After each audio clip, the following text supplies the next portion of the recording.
La sociedad hispana es semejante con la cultura pakistaní. Por ejemplo, el artículo dice, los jóvenes desde niños aprenden de sus padres a portarse correctamente. En la cultura pakistaní, los padres juegan un gran papel en las vidas de los niños.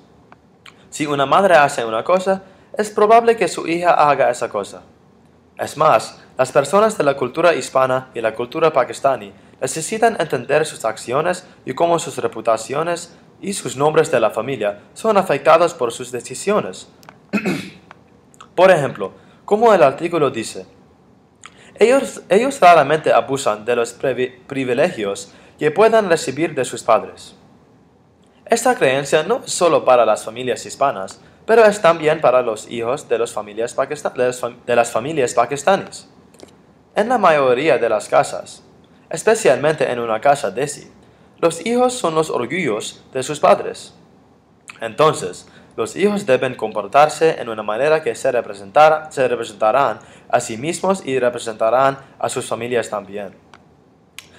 Finalmente, en las dos culturas la compañía es muy importante.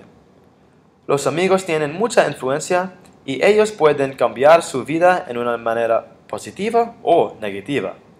Un hombre es conocido por su compañía.